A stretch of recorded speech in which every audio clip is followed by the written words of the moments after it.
Michezo live. Cheki sasa. Hello mwana michezo, karibu katika channel yetu ya Michezo Live.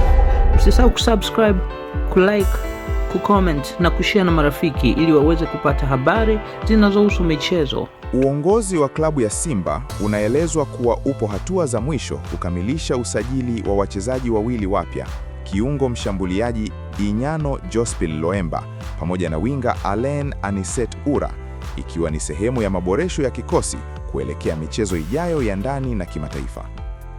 Loemba ni raia wa Congo Brazzaville anayekipiga katika klabu ya Colombe Sportive Duja Elobo ya nchini Cameroon inayoshiriki ligi kuu ya nchi hiyo.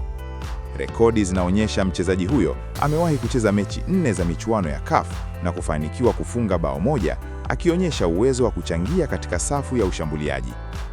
Kwa upande wa Ura, ametokea katika klabu ya EF Gnistan ya daraja la kwanza nchini Finland. Mchezaji huyo ana uwezo wa kucheza nafasi ya winga wa kulia na kushoto, akitambulika kwa kasi, chenga pamoja na uwezo wa kutengeneza nafasi za mabao. Inaelezwa kuwa Ura anaifahamu vyema falsafa ya kocha mkuu wa Simba Steve Barker kutokana na kufanya naye kazi awali wakiwa katika klabu ya Stellenbosch ya Afrika Kusini, jambo linalotarajiwa kumpa urahisi wa kuingia haraka kwenye mfumo wa timu. Taarifa kutoka ndani ya klabu zinaeleza kuwa Simba tayari imekamilisha taratibu muhimu za usajili wa wachezaji hao wawili, huku pia ikiwa na mpango wa kufanya mabadiliko makubwa kwa kuwaacha baadhi ya mastaa ili kupisha sura mpya ndani ya kikosi.